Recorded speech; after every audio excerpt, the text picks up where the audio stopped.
care. CNN is covering this from all angles with our chief legal affairs correspondent, Paula Reed, as well as our Supreme Court analyst, our senior Supreme Court analyst, I should say, Joan Biskupic. And also with us is the founder and CEO of Whole Women's Health, Amy Hagstrom Miller.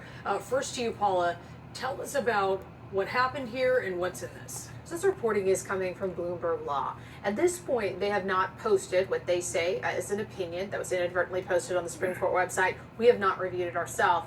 But in a statement, the Supreme Court acknowledges that a document was posted. And I want to read their statement because they're pretty careful with the language. A statement from the Supreme Court. Quote, the opinion in Moyle v. United States and Idaho v. United States, this case, has not been released. The court's publications unit inadvertently and briefly uploaded a document to the court's website. The court's opinion, in this case, will be issued in due course. So it does appear that they're trying to differentiate between a formal opinion and this document that was posted there. But all right, two big things. The first is what it appears that they may have decided, and then how is this the second time that we're having a leak of a major abortion case? Let's take first what they decided according to what Bloomberg Law saw.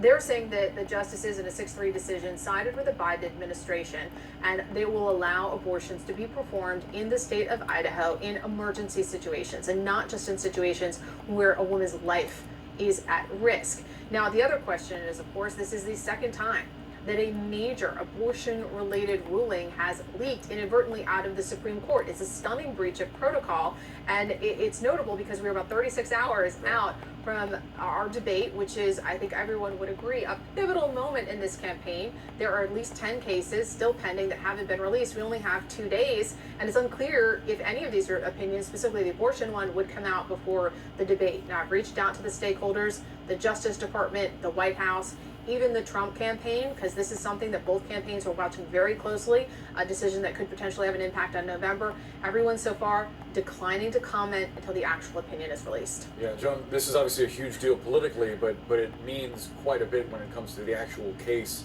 itself. Let's take a step back and walk us through the oral arguments that got us here. Sure, because this is clearly a compromise. And one other thing about this disclosure, this is completely a self-inflicted wound by these justices. It didn't like accidentally get into the hands of somebody else. This is the justices, their tech team actually putting it up for the public to see, or at least briefly enough for Bloomberg to see. Okay, so during oral arguments in this case that were in the last week in April, they were very tightly divided. You couldn't really tell who was going to win for sure, but you did know that Idaho went into it with the upper hand because the justices had agreed to let the Idaho law take effect. So that made it look like Idaho was already kind of having the upper hand. And I have to say, Boris, the arguments kind of broke down along gender lines. And some of us wondered if, because the 4 women on our court, Justice Ketanji Brown Jackson, the newest justice, Justice Sotomayor, Justice Kagan, and conservative Justice Amy Coney Barrett seemed to be most resisting having this Idaho ban eclipse federal protections. And, you know, when I saw that divide, I thought, how is this going to happen? The court does not want to release that kind of decision. I think this is so clearly a compromise, if this is all true, that enough justices decided we are going to set this aside. We're going to dismiss this as, to use their legalistic words, as improvidently granted. Let's let all the litigation play out in lower courts, because right now Idaho is defending its ban in the face of the Justice Department saying that it cannot be enforced against women who need this emergency room treatment.